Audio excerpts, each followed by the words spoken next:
Before moving into exercise 3.2, we have to learn certain formulas.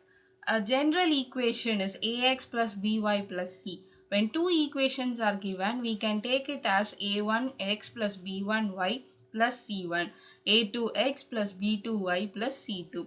Okay, these two equations when are given, we have to find whether these lines are intersecting lines, coincident lines, or parallel lines. Okay, for that, what we have to do is when we take a1 by a2 and b1 by b2, when these ratios are not equal, then it is intersecting lines and the equations will have a unique solution and the equations are consistent. If it is coincident lines, then the ratio a1 by a2 will be equal to b1 by b2 and it will be equal to c1 by c2. So when the lines are coincident, it has infinitely many solutions and the equation is consistent. When the lines are parallel lines, a1 by a2 will be equal to b1 by b2, but it will not be equal to c1 by c2. So when the given lines are parallel lines, then we cannot find any solution for the line because the two lines will not meet at any point and the equations are inconsistent equation. So based on these ratios, we are going to evaluate whether the given equations are parallel, intersecting or coincident, or whether it has unique solution, infinitely many solutions or no solution, or whether the given equations are consistent or inconsistent. So let's start with exercise 3.2. Here we have to find whether the given equations are intersecting or coincident or parallel. First, let us write what are the a1, a2, b1, b2 and c1, c2. Here the a1 is 5, b1 is minus 4 and c1 is 8. Similarly, a2 is 7, b2 is 6 and c2 is minus 9. Firstly, we are going to check whether a1 by a2 is 5 by 7, b1 by b2 is minus 4 by 6. This can be reduced as minus 2 by 3. Then c1 by c2 is 8 by minus 9. From the ratio, we can write that a1 by a2 is not equal to b1 by b2, which is not equal to c1 by c2. So therefore the given equations are intersecting lines.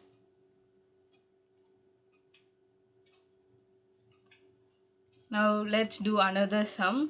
Here a1 is 9, b1 is 3 and c1 is 12. Similarly, a2 is 18, b2 is 6 and c2 is 24. Here a1 by a2 is 9 by 18. We can reduce and write it as 1 by 2.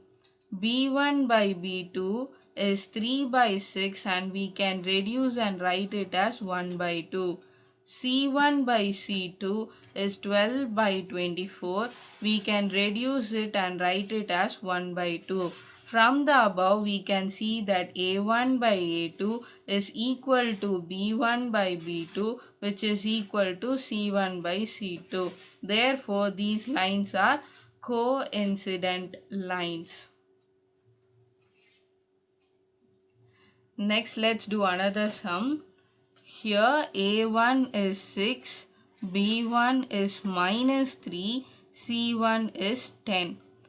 a2 is 2, b2 is minus 1 and c2 is 9. So a1 by a2 is 6 by 2, which can be reduced and written as 3 by 1. Next, b1 by b2 is minus 3 by minus 1. So this minus and minus gets cancelled and can be written as 3 by 1.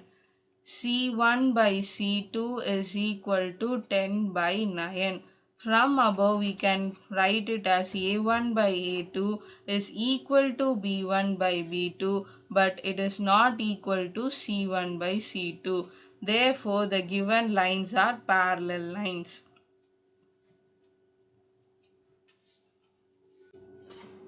Next, we have to find whether the equations are consistent or inconsistent. So here we have to first write what are the A1, A2, B1, B2, C1, C2. So A1 is 3, B1 is 2 and C1 is 5. Next A2 is 2, B2 is minus 3 and C2 is 7. A1 by A2 is 3 by 2. B1 by B2 is minus 2 by minus 3 and C1 by C2 is 5 by 7. From above we can write it as A1 by A2 is not equal to B1 by B2, which is not equal to C1 by C2. So when all the ratios are not equal, then it is a consistent equation. Now let's move to another question. Here A1 is 2, B1 is minus 3, C1 is 8, A2 is 4, B2 is minus 6 and C2 is 9. A1 by A2 is equal to 2 by 4. So this can be reduced and written as 1 by 2. B1 by B2 is equal to minus 3 by minus 6. Minus minus gets cancelled and 3 and 6 gets cancelled and can be written as 1 by 2. C1 by C2 is equal to 8 by 9.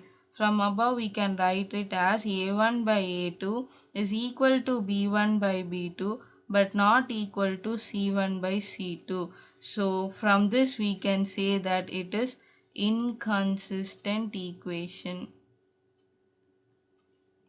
Let's do another sum. Here A1 is 3 by 2, B1 is 5 by 3, C1 is 7 and A2 is 9, B2 is minus 10 and C2 is 14.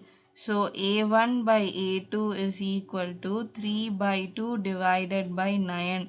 This can be written as 3 by 2 into, when it goes up to the numerator, it becomes reciprocal and can be written as 1 by 9. This can be gets cancelled and written as 1 by 6. Next, B1 by B2 is equal to 5 by 3 divided by minus 10. This can be written as 5 by 3 into 1 by minus 10. These both get cancelled and can be written as minus 1 by 6. C1 by C2 is equal to 7 by 14. This gets cancelled and get written as 1 by 2. So from above we can say that A1 by A2 is not equal to B1 by B2, which is not equal to C1 by C2. Therefore the equations are consistent. Now let's do a word problem. Fifth question. Half the perimeter of a rectangular garden whose length is 4 meter more than its width is 36 meter.